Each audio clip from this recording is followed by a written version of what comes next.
There you are again in front of the television. With it, you can be anywhere in the world.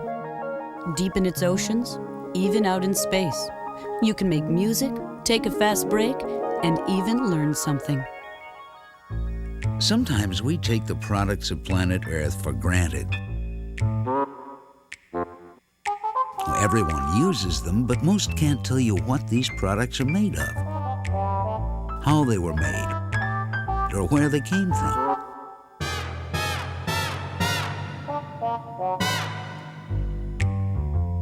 Toothpaste, cosmetics, appliances, and the electricity that runs them, even the clothes we wear, are mineral products.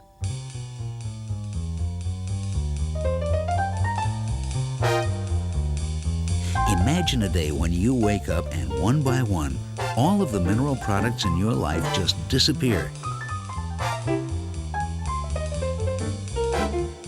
There wouldn't be much to see. And there wouldn't be TV. It takes 35 different minerals and elements just to make the set.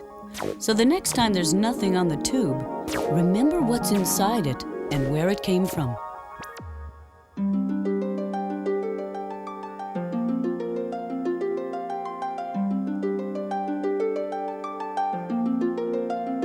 Virtually any product or machine we can conceive, invent, or use comes from combinations of the many minerals found below the Earth's surface. And these minerals are our natural resources, existing in limited supply on and under the surface of our planet. And now we are realizing more and more that these natural resources and the environment around them must be protected and conserved, just like the air that we breathe, the water that all life depends upon, and the land that feeds the world's creatures. Well, Barty, are you ready to go to work? Good boy. Here we go.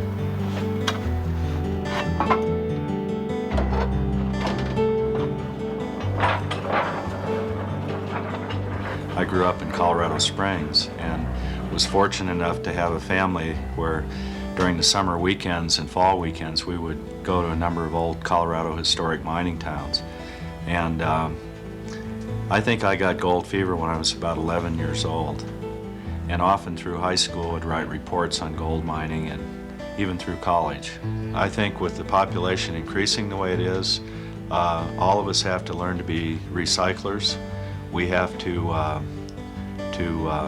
compromise our use with some things. Remember, miners are only responding to markets. We're only responding to a public that was wanting automobiles with zinc bumpers. They were mining lead so we could have batteries to start our cars. We were mining iron ore so we could build automobiles and buildings. And so miners are only responding to a market. No matter who you are or where you came from, billions of us are consumers of the Earth's precious minerals. Almost everything we use each day is made up of combinations of different minerals and elements. Skateboards, sidewalks, roads, and cars. Even something as simple and ordinary as brushing our teeth. We wouldn't have toothpaste without first mining the minerals barite, calcite, fluorspar, quartz, and sodium carbonate. The picture you're watching, like your favorite television program, was shot on film. Film containing silver. And before any film for a movie or television show can be shot, processed, or transferred to videotape, the silver must be mined. Videotape is a mineral product too, manufactured with plastic tape and magnetic particles made of iron. Consider the mineral products it takes to make a computer. It takes more than 32 elements from A to Z, made from minerals mined all over the world to put the simplest computer online. Without gold, for example, the microelectronic revolution would not have been possible. The flawless signal transmission we enjoy depends on hair-thin gold wires that connect microcircuits to tiny gold contacts.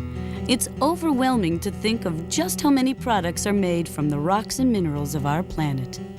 Some minerals we use were formed by the remains of millions of ocean animals from long ago, when much of the Earth was covered by water. Now inland and far above sea level, these deposits of limestone and shale provide us with cement for concrete and transportation systems. Other mineral deposits from these ancient seas give us phosphates for the fertilizers we need for food production. Even the chalk we use in our schools was formed on the floors of these ancient seas. Earth is equipped with a powerful internal heat machine that makes mountains and volcanoes and causes earthquakes. In a dramatic but slow process, sometimes taking millions of years, mountain ranges are forced up, changing the landscape and modifying the Earth's outer layer, its crust. Meanwhile, the Earth's surface was and is constantly exposed to external forces like winds and rains, which also alter the Earth's outer layer. This modified crust can be rich with mineral deposits. The more we know about how minerals are formed, the better we are able to mine current mineral deposits and to discover new ones.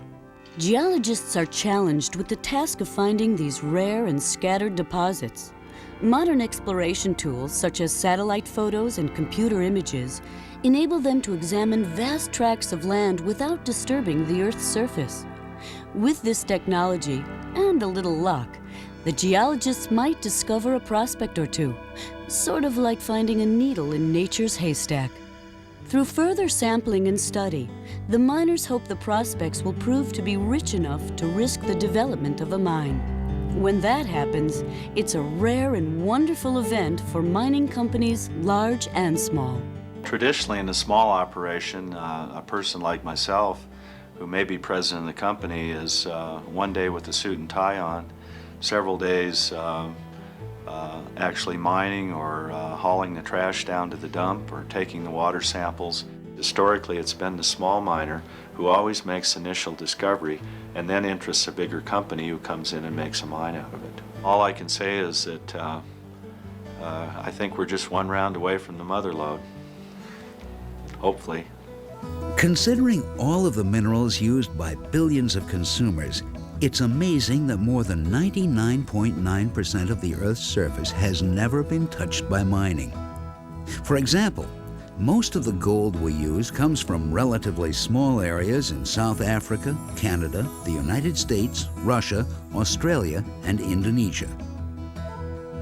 Copper, which conducts electricity and is an important part of the communication systems that connect the world, is mined from deposits mostly in the United States, Chile, Canada, Russia, and Zambia. And aluminum, processed from the rock bauxite and used for making lightweight, durable material for a wide variety of products from soda pop cans to airplanes, is mined mostly in Australia, Guinea, Jamaica, and Brazil. Throughout history, people have turned to mineral products to make a better life. During the Stone Age, our ancestors recorded this marvelous history using minerals to make long-lasting, colorful paints. Hematite was used to make African ritual paint as far back as 41,000 BC, and Native Americans used the minerals cinnabar and carnotite for their ceremonial makeup.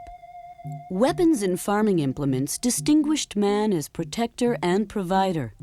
Flint spearheads dating back to 18,000 BC were found in France and Spain, and similar weapons were used by Stone Age inhabitants of North America thousands of miles and an ocean away.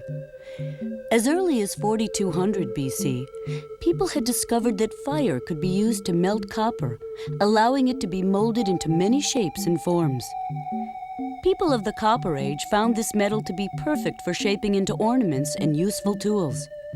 The Egyptians were early copper miners, and at about 3200 BC, learned to mix copper with tin to create the metal alloy bronze.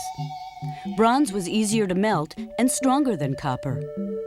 The Bronze Age in both the Old World and the New provided tools strong enough to help build giant monuments, and as in the case of the early Incans, tools delicate enough to perform surgeries. However, widespread use of iron and the manufacture of iron tools occurred around 1100 BC. In the 18th century, iron was alloyed with coke, a byproduct of coal, creating the first steel. The mining and mixing of minerals opened doors to the ages of exploration, reason, science, industry, and technology. Because of their beauty and scarcity, certain minerals have been used throughout history in the same way we use money today.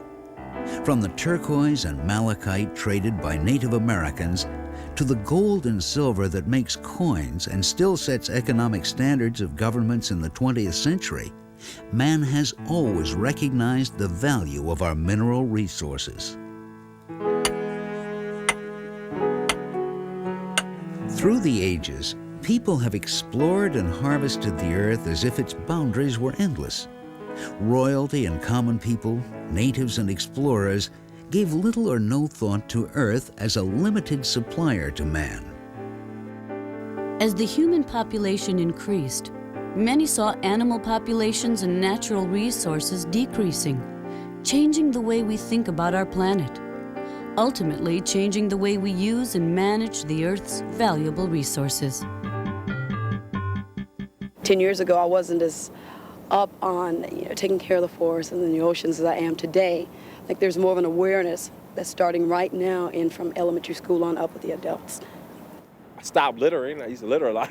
Well, they realize that little by little, all the resource of the planet are getting smaller and smaller, like the forest and everything. So they have to be careful and try to do something about it, like recycling, for example.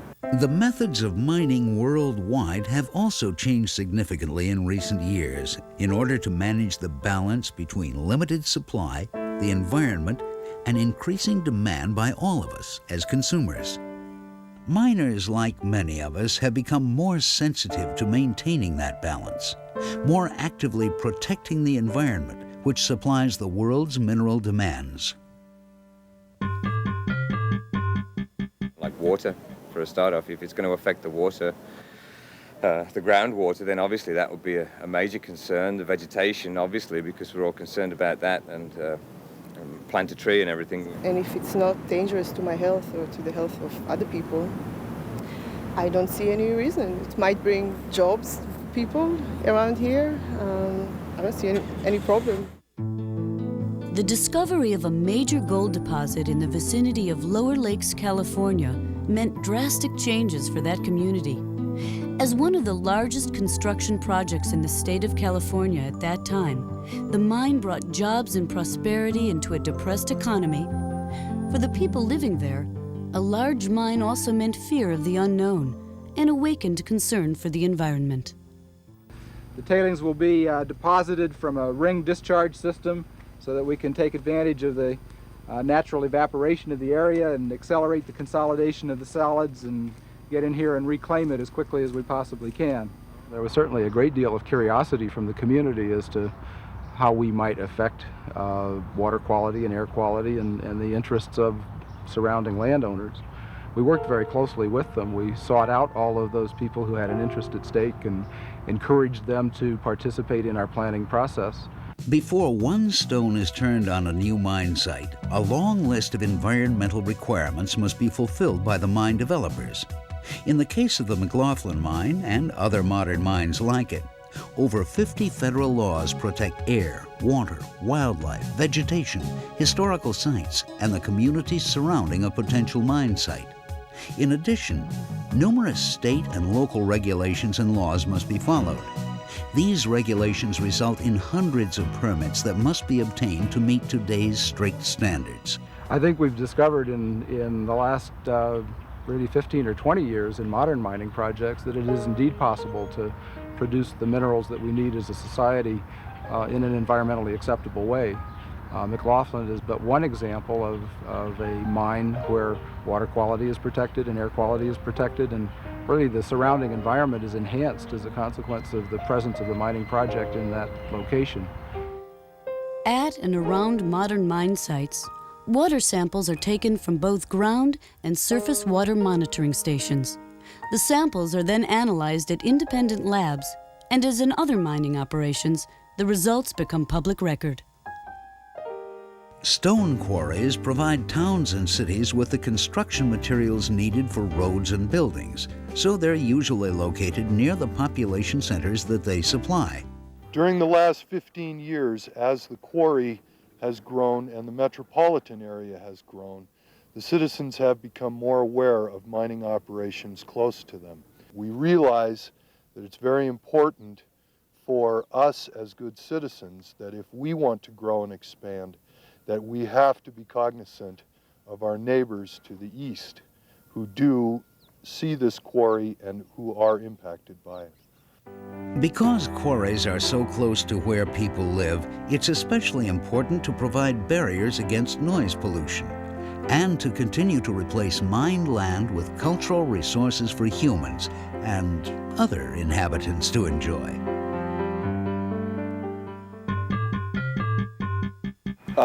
Mine.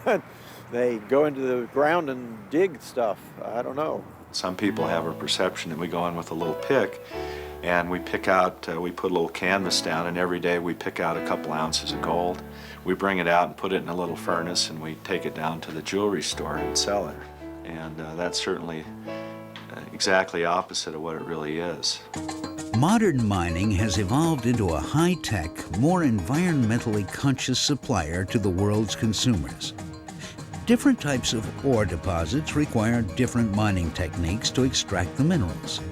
Rich, heavily concentrated deposits deep below the ground surface are often mined underground.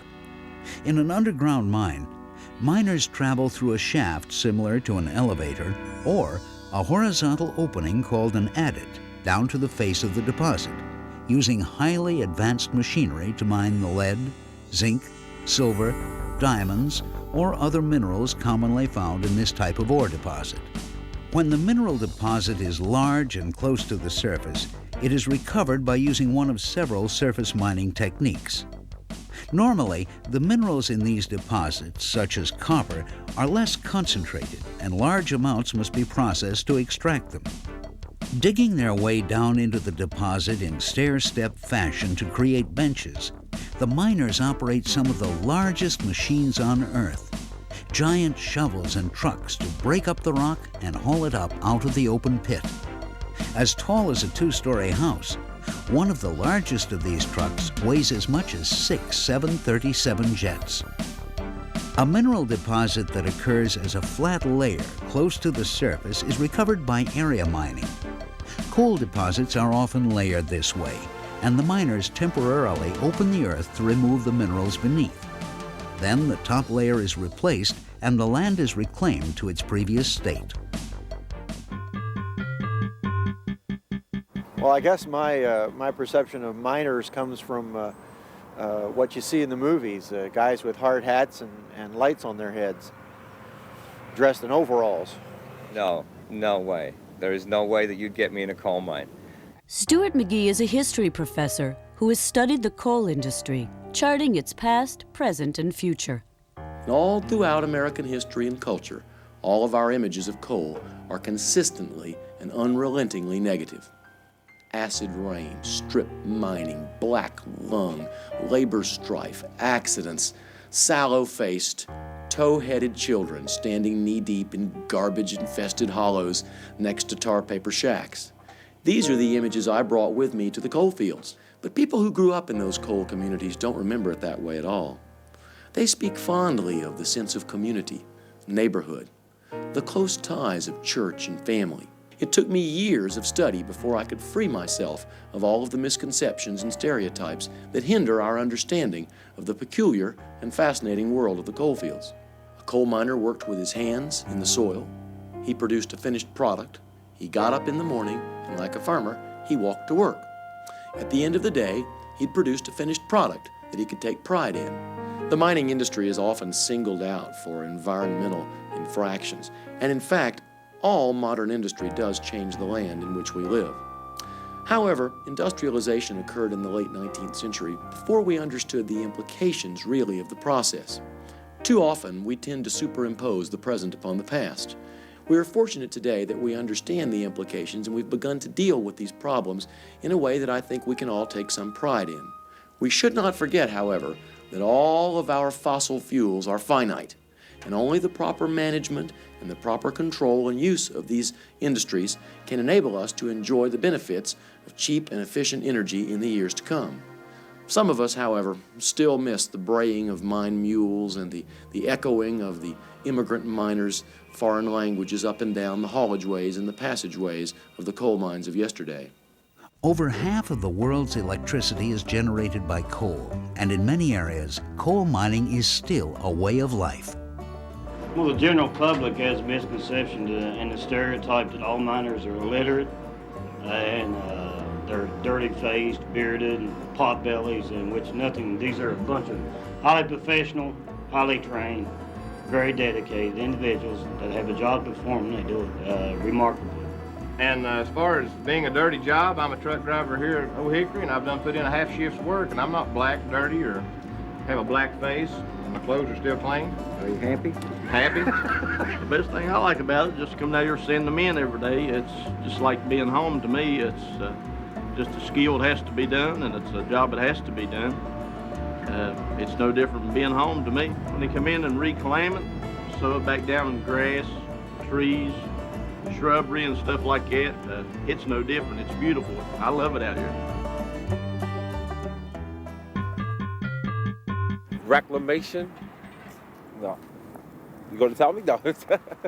Reclamation? No, I don't even know how to spell it. I mean, I really don't know. Reclamation, to return the land to a useful or better condition. Modern coal mining is a temporary use of the land. After mining is completed, when the land is reclaimed, it's hard to tell the mine site ever existed. Bill Agnew has been the reclamation specialist at a modern coal mine in Colorado for the last 6 years. He's witnessed firsthand the public's increasing concern and resulting care for our limited resources. And he's seen how changing attitudes can make a big difference. Through good conservation practice and good common sense and working with the state and federal agencies, people that really know what's going on, then I think just about any mine site you can have some real positive impacts. And oftentimes you can make it better. There didn't used to be any antelope. Now we have a population over 300 antelope that inhabit the mine site. This area on the mine site is critical deer and elk winter range here. And early on in the mining project, there was a lot of concern about the mine and the disturbance to those populations of animals. So in cooperation with the Colorado Division of Wildlife and the Colorado Mineland Reclamation Division, we came up with an excellent plan in order to provide a better wildlife habitat than what we had before it was mined. Deer, for example, in order to graze an area, they have to feel fairly secure. And by establishing things like mature shrub clumps, as on our mine site, you'll see that the animals can utilize that and they'll feel really safe and comfortable on the mine site. Changes to the land are inevitable simply by our being here, by our towns and cities, our highways, even our recreation areas. At reclamation sites and mines worldwide, in business and industry and at home, people are taking responsibility for better resource use and management. Recycling, I would say that's taking the material you're done with and reusing it again. You take like a can of soda, you can use it over so you can help the environment. Mining and refining techniques are constantly being improved to make sure no minerals go to waste. Our company is in the business of remining. We work old mining dumps, old mill tailings that have already been mined once by previous operations. A lot of this material still has gold and silver value left in it. It's material that wasn't economical to process at the time, so it was cast aside into most of these dumps. At today's prices, it's very economical to go back. So there's the added bonus of being able to mine it and recover the gold and the silver and some secondary minerals. It's actually a recycling process. We look for opportunities where, first of all, there's a resource, there's something that we can go after and mine and make a profit.